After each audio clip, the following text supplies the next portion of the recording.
चलिए आप सभी का स्वागत है आपके अपने channel chemistry clinic the learning site में। मैं दीपक सर आप लोग को केमिस्ट्री का क्लास दे रहा हूँ। ज्यादा नहीं, एक वीडियो अपलोड किया हूँ।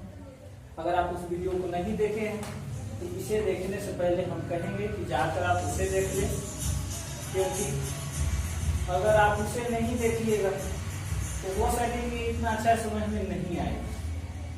तो हम चाहेंगे कि पहले अगर आप उसे देखें तो कोई बात नहीं, अगर उसे नहीं देखे हैं तो प्लेलिस्ट में वीडियो पड़ा हुआ है, जाकर उसे देख ले, ठीक है। उसके बाद हम लोग इसको आप लोग करिएगा। एक टॉपिक होता है आपका बाइनरी सॉल्यूशन। क्या बोलते हैं इसको? Binary solution. हिंदी में इसको बोला जाता है द्विअंगी विलयन। क्या बोलते हैं इसको? द्विअंगी विलयन। देखिए इसका नाम से ही क्लियर है, बाइनरी सॉल्यूशन द्विअंगी विलयन, यानी जिसमें क्या होगा, दो अंग हो। इसमें कितने अंग हो? दो अंग हो। और आप लोग को पिछले क्लास में बताए हुए हैं कि हम क्या बोल सकते हैं, अवयव बोल सकते हैं, घटक बोल सकते हैं, या फिर उसको क्या बोल सकते हैं, अंग बोल सकते हैं। ठीक है, क्या क्या बोल सकते हैं? अवयव बोलिए, घटक बोलिए, या क्या बोलिए, अंग बोलिए। सेम उसी तरह से क्या कर सकते हैं, दो घटकी विलयन या दो अंगी विलयन। ठीक है, तो चलिए इसका डिफिनेशन बहुत छोटा है। इसका जो डिफिनेशन है बहुत छोटा है। वैसा विलयन जिसमें एक विलेय और एक विलायक उपस्थित हो। क्या बोले कि वैसा विलयन जिसमें एक विलेय और एक विलायक उपस्थित हो उसे हम द्विअंगी विलयन बोलते हैं। क्या बोलते हैं? वैसा विलयन जिसमें एक विलेय और एक विलायक उपस्थित हो उसे द्विअंगी विलयन बोलते हैं। या इसको सिंपल लैंग्वेज में समझा जाता है, इसको जो दो घटकों से मिलकर बना हो। क्या बोलेंगे इसे? कि जो दो घटकों से मिलकर बना हो उसको द्विअंगी विलयन कहते हैं। क्या बोले? चलिए देखते हैं कि वैसा विलयन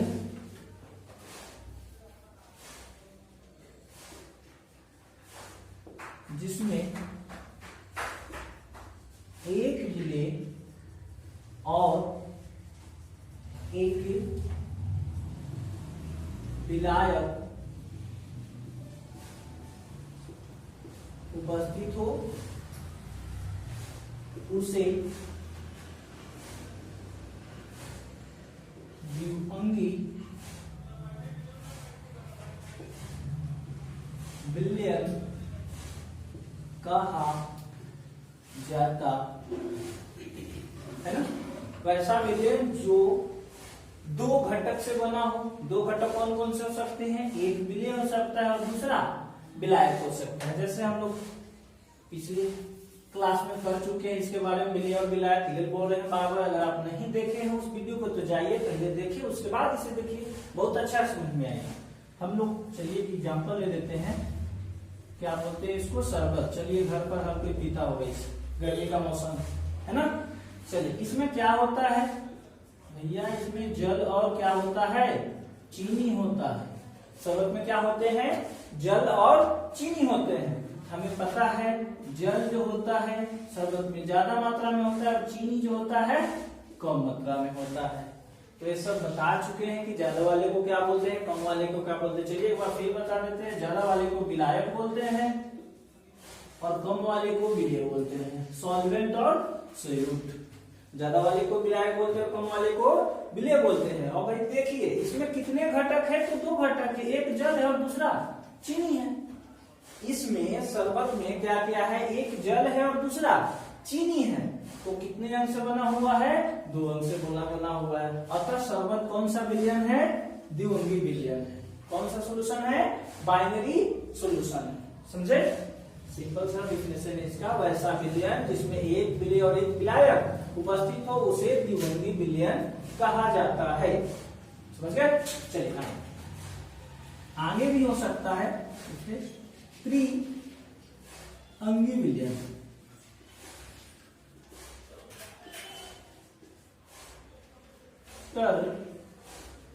नई सॉल्यूशन त्रिअंगी विलयन। देखिए अगर आप द्विअंगी विलयन समझ गए तो त्रिअंगी विलयन समझना कोई ज्यादा मुश्किल नहीं है। सिंपल, जो दो घटक से बना हो द्विअंगी, तो जो तीन घटक से बना हो त्रिअंगी। जो दो घटक से बना विलयन द्विअंगी कहलाता है, तो तीन घटक से बना विलयन क्या कहलाएगा? त्रिअंगी विलयन कहलाएगा। अब चाहे तो आप इसको जैसे डिफरेंशियल लिखिए, यानी कि वैसा विलयन जिसमें एक विलायक होता है और दो विलेय होता है, या वैसा विलयन जिसमें तीन घटक उपस्थित होते हैं, उसे क्या बोलते हैं? त्रिअंगी विलयन करते हैं। देख लीजिए, लिख लेते हैं। वैसा विलयन जिसमें तीन घटक, या इसको क्या बोलेंगे? अंग बोलेंगे, या एक और नाम है, क्या बोलते हैं उसको? अवयव उपस्थित होते हैं, उसे त्रिअंगी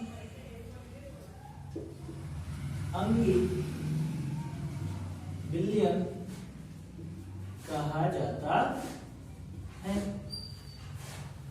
तो चलिए इसका एग्जांपल देख लेते हैं। सिंपल, जो तीन घटक से बना हो, जो तीन घटक से बना हो, जैसे मान लीजिए कि क्या क्या मिलाते हैं? पहला तो जल, एक कंटेनर में क्या ले ले?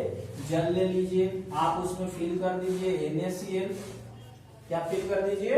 NaCl। उसके बाद अब चाहे तो चीनी डाल दीजिए, क्योंकि भैया हमें विलयन बनाना है।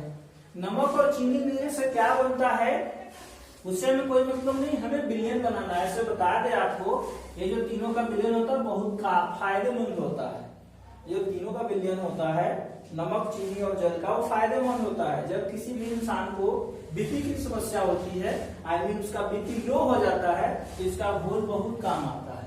ठीक है, क्या बोले कि जब किसी भी इंसान की बीपी लो हो जाती है तो जल, नमक और चीनी का विलयन बहुत ज्यादा फायदा करता है।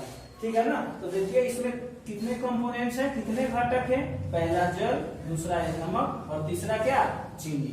तो आपका सवाल होगा कि क्या इसके आगे भी विलयन होते हैं, जैसे चतुर्थअंगी विलयन, क्वाटरनरी सॉल्यूशन, पंचअंगी, बहुत सारा है। तो हम कहेंगे हो सकता है, लेकिन आगे जाने की कोई आवश्यकता नहीं है। आप चाहे तो बना सकते हैं। चतुर्थअंगी विलयन के लिए कुछ नहीं, आप इसमें एक और कोई कंपोनेंट डाल दे, जैसे KCl डाल देंगे, वो भी तो साल्ट है, पोटेशियम का साल्ट है, उसे डाल दीजिए। 4 विलयन का, 4 अंगों से बन गया चतुर्थअंगी विलयन हो गया। लेकिन ज्यादा जाना नहीं है, हम लोग को कहाँ मेन स्टडी करना है? द्विअंगी विलयन। हमको क्या स्टडी करना है? द्विअंगी विलयन को। तो चलिए हम चाहेंगे कि आप इसका स्क्रीनशॉट कर लीजिए। कर लिए? चलिए रुक लीजिए, रुकना चलिए आगे देखते हैं हम लोग क्या है? टाइप्स ऑफ सॉल्यूशन, विलयन के प्रकार। ठीक है, तो इसका बेस क्या है? भौतिक अवस्था।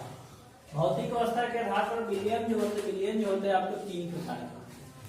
भौतिक अवस्था के आधार पर विलयन को है जो 3 भागों में बांटा गया है, वो क्या क्या होते हैं यहाँ लिख देते हैं। देखिए, पहला है आपका गैसीय विलयन, ठीक है। दूसरा क्या है आपका? द्रव विलयन, और थर्ड है आपका ठोस विलयन। ज्यादा आपका टाइम वेस्ट ना हो उसके लिए हमने तरीका अपनाया है कि कम समय में आपका जो है क्लास हो जाए, ज्यादा वीडियो लंबा ना हो। ठीक है, देखिए पहला क्या है आपका? गैसीय विलयन, दूसरा क्या है? द्रव विलयन, और तीसरा क्या है आपका? ठोस विलयन। तो देखिए गैसीय विलयन, गैसीय विलयन में आप एक बार देखेंगे कि जितने भी विलयन हो उसमें गैस की मात्रा ज्यादा होगी। गैसीय विलयन के बारे में क्या बोले? जितने भी विलयन होंगे उसमें गैस की मात्रा जो होगी ज्यादा होगी। सेम कंडीशन सप्लाई होंगे द्रव विलयन में। कहने का अर्थ हो गया कि द्रव विलयन में अब द्रव की मात्रा ज्यादा होगी।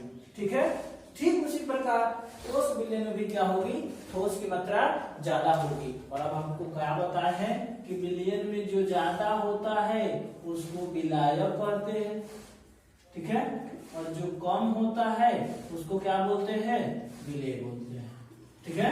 तो देखिए सारणी बनाए हैं ताकि आपको ज्यादा दिक्कत ना हो। पहला क्या है, विलेय, ठीक है, विलेय को इस तरफ लिखे हुए हैं, विलायक को ये दूसरी तरफ लिखे हुए हैं। उसके बाद नेचर ऑफ सॉल्यूशन, विलयन की प्रकृति, विलयन की क्या प्रकृति यहाँ लिखे हुए हैं। किस तरह का विलयन है, गैसीय है, द्रव विलयन है या फिर ठोस विलयन है। और इधर उन सभी का क्या लिख दिए है, आपका एग्जाम्पल लिख दिए।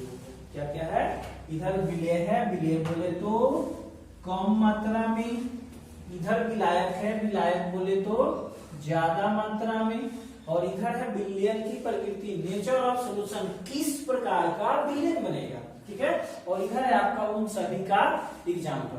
तो देखिए हम लोग देखते हैं फर्स्ट क्या है, फर्स्ट का है आपका गैस प्लस गैस। कहने का अर्थ है कि विलेय के रूप में भी गैस ही है। जैसे कि एक कंटेनर में ले लीजिए, देखिए यहां बता देते हैं आपको,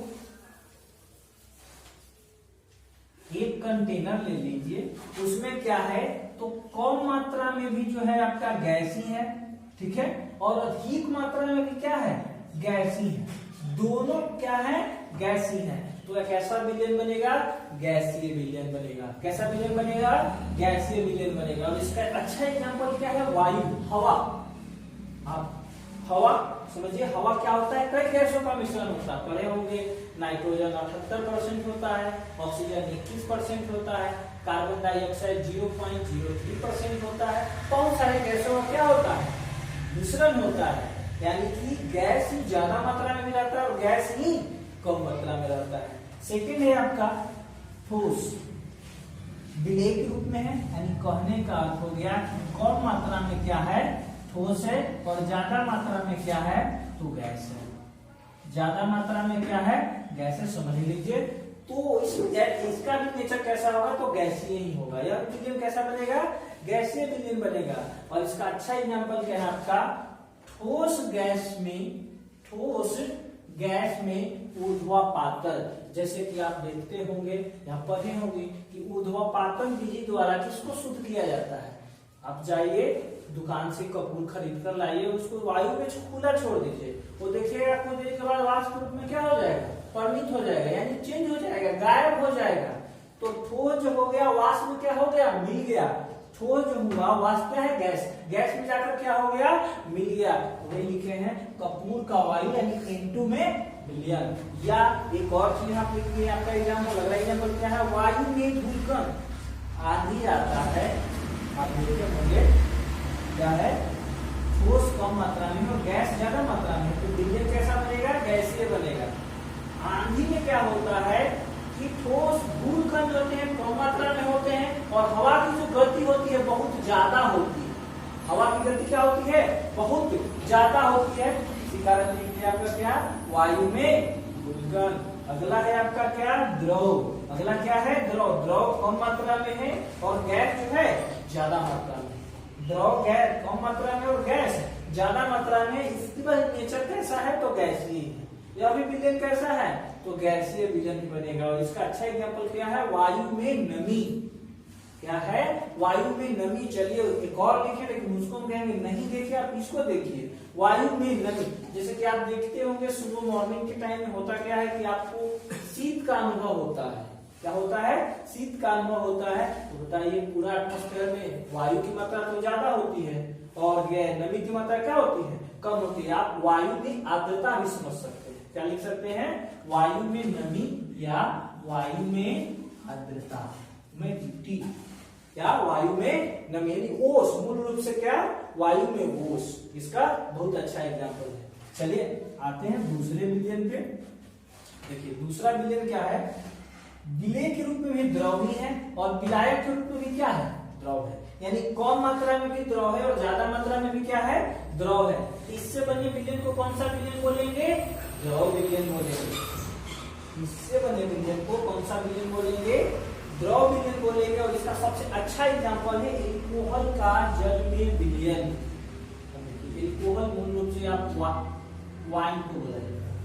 शराब जिसको बोलते हैं। देखते होंगे क्या करते हैं लोग कि कोई वाइन का सेवन करता है तो कभी वाइन का सेवन करेंगे पिएंगे तो उसको जल के साथ घोल करके जल के साथ क्या कर देंगे घोल करके कुछ और आप देख सकते हैं दूध में आप जल घोल दीजिए, वो भी क्या है कम मात्रा में जल डाला जाता है और ज्यादा मात्रा में क्या होते हैं दूध होते हैं। तो बहुत सारा एग्जाम्पल है, द्रव द्रव कम मात्रा में भी द्रव और ज्यादा मात्रा में द्रव, इससे बने विलयन को कौन सा विलयन बोलेंगे द्रव विलयन। एग्जाम्पल क्या याद रखना है एल्कोहल का जल में विलयन। चलिए आगे है आपका क्या गैस द्रव, यानी कम मात्रा में गैस और ज्यादा मात्रा में क्या द्रव, इससे बने विलयन को कौन सा विलयन कहेंगे द्रव विलयन। इससे भी बने विलयन को कौन सा विलयन कहेंगे द्रव विलयन। और इसका अच्छा एग्जाम्पल क्या है जल में घुली O2 गैस या फिर सोडा वाटर। सोडा वाटर सुने होंगे, जल में CO2 का मिश्रण।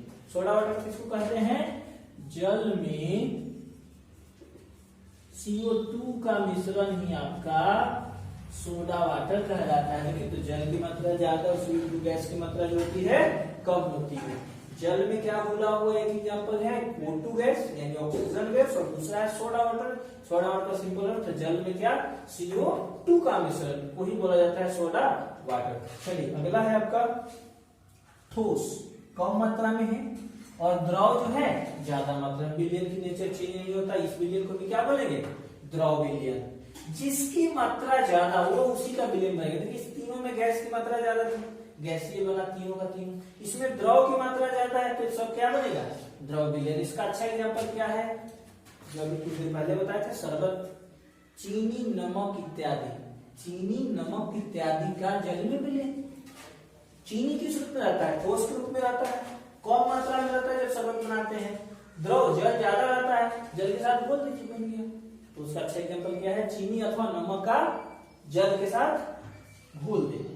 ठीक है चलिए थर्ड है आपका तीन भाग बताया ठोस ठोस, यानी कम मात्रा में भी ठोस है और ज्यादा मात्रा में भी क्या है ठोस है। कम मात्रा में भी ठोस है और ज्यादा मात्रा में भी क्या है ठोस है। तो इससे बने विलयन को कौन सा विलयन कहेंगे ठोस विलयन कहेंगे। देखिए क्या है कम मात्रा में भी ठोस है और ज्यादा मात्रा में भी ठोस है और इससे बने विलयन को कौन सा विलयन कहेंगे ठोस विलयन कहेंगे। जब दो ठोस बनेगा तो भैया क्या बनेगा मिश्र धातु बनेगा। क्या बनेगा मिश्र धातु बनेगा। जो इसका अच्छा एग्जांपल क्या है तांबा और सोना का मिश्रण। पता है मार्केट में जो सोना होता है शुद्ध सोना नहीं होता है, वो क्या होता है मिश्र धातु होता है। क्योंकि शुद्ध सोना जो होता है आपका लचीला होता है, बहुत जिसको उसको जहां से चाहे आप मोड़ सकते हैं, लेकिन ऐसा होता नहीं है जो मार्केट में अवेलेबल है। आप बच्चे में पढ़े भी होंगे कि सोना में कठोरता लाने के लिए क्या मिलाया जाता है तो तांबा मिलाया जाता है। एक कांसा भी होता है और मिश्र धातु है, कांसा का नाम सुने होंगे। ठीक है सोल्डर होता है सीसा और टीन का मिश्रण जो सोल्डिंग करने के काम आता है। ठीक है चलिए आगे तो समझ गए ठोस प्लस ठोस ठोस विलयन। और इसका अच्छा एग्जांपल क्या है मिश्र धातु। द्रव ठोस यानी द्रव कम मात्रा में और ठोस ज्यादा मात्रा में। विलयन का नेचर चेंज नहीं होगा क्योंकि जो ज्यादा होगा उसी का विलयन बनेगा, ठोस विलयन ही बनेगा। और इसका अच्छा एग्जांपल क्या है पारा का सोडियम के साथ अम्लगम। कभी सुनने होंगे कि अगर दो धातु को मिलाया जाए उसमें एक पारा हो मरकरी जिसको बोलते हैं इंग्लिश में, जब दो धातु को मिलाया जाए और उसमें अगर एक मरकरी हो तो उसके विलयन को अमलगम कहा जाता है। ठीक है तो पारा का सोडियम के साथ अमलगम, पारा कम मात्रा में रहेगा और सोडियम ज्यादा मात्रा में रहेगा। ठीक है उसके साथ क्या बनाएगा अमलगम। चलिए गैस ठोस, गैस ठोस आएंगे तो लास्ट है आपका गैस कम मात्रा में और ठोस ज्यादा मात्रा में। विलयन का नेचर चेंज नहीं होगा, ये भी कौन सा विलयन बनेगा ठोस विलयन बनेगा। और इसका एग्जांपल हम आपका लिख दिए हैं प्लेडियम द्वारा H2 हाइड्रोजन गैस का अवशोषण। प्लेडियम द्वारा हाइड्रोजन गैस का अधिशोषण या इसको आप अवशोषण कर लीजिए अच्छा रहेगा। अधिशोषण भी सही है, आकर जड़ हो जाएगा अवशोषण क्या होगा पूर्ण रूप से उसको ऑब्जर्व कर लिया। देखिए अधिशोषण अवशोषण क्लियर कर देते हैं 5वां चैप्टर में है। अधिशोषण का मतलब हो गया कि उसके सतह पर आकर गैस जम गया और अवशोषण का मतलब क्या हो गया कि उसके अंदर समाहित हो गया। ठीक है तो अधिशोषण भी दे सकते हैं या अवशोषण भी। या आप देख लीजिए कि आप कुछ धातु मान लीजिए कि आपके पास लोहा का एक बहुत बड़ा क्या है छड़ है, रड वगैरह का टाल लगा हुआ, तो उसमें सिंपली कुछ ना कुछ गैस तो ऑब्जर्व होते ही है। इसका बहुत अच्छा एग्जांपल है ठोसों द्वारा गैस का अवशोषण। ठोस द्वारा गैस का क्या अवशोषण। तो ये देखिए 9 बिलियन है, ऐसे तो 3 बिलियन है, गैसीय बिलियन, द्रव बिलियन और ठोस बिलियन, लेकिन इन तीनों से बना है टोटल कितने 9। और आपको ऐसे देखने में आसान लगता है, बहुत जो है आपको कॉन्सेप्ट से याद करना पड़ेगा। मैं नहीं कर रहा हूँ कि बहुत भारी है, बशर्ते आप कॉन्सेप्ट से याद करें, अन्यथा सब में वही है, गैस गैस गैस ठोस द्रव, तीन ही चीज है, गैस ठोस द्रव। देख लीजिए, इसको रट्टा नहीं मारिएगा, कोशिश करिए कि क्या करे, इसको जो है कॉन्सेप्ट से याद करें। इसको कैसे याद करना है, कॉन्सेप्ट से याद करना है। तो चलिए हम चाहेंगे कि आप इसका क्या कर ले और स्क्रीनशॉट कर ले, ताकि ज्यादा परेशानी ना हो। हटा देते हैं, लिख देते हैं अच्छा से। ये जो तीनों का तीनों बनेगा, कौन सा विलयन बनेगा भैया, तो गैसीय विलयन, तीनों का तीनों है। और ये जो तीनों का तीनों है आपका कैसा विलयन है, द्रव विलयन है। और ये जो तीनों का तीनों है आपका कैसा है, तो ठोस विलयन है। चलिए स्क्रीनशॉट कर लीजिए, काम आएगा। कर ले,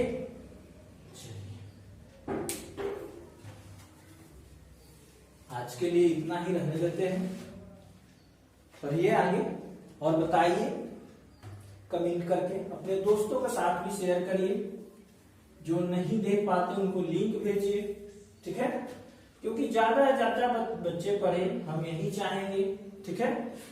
और बताइए कुछ एरर भी अगर है तो उसको हम सुधारने का कोशिश करेंगे, हो सकता है, ठीक है, वो भी कमेंट बॉक्स में बताइए इसमें क्या एरर है। और घर पर बैठिए, पढ़िए लॉकडाउन में, ठीक है। स्क्रीनशॉट कर लिए ना, आज के लिए इतना ही, रोक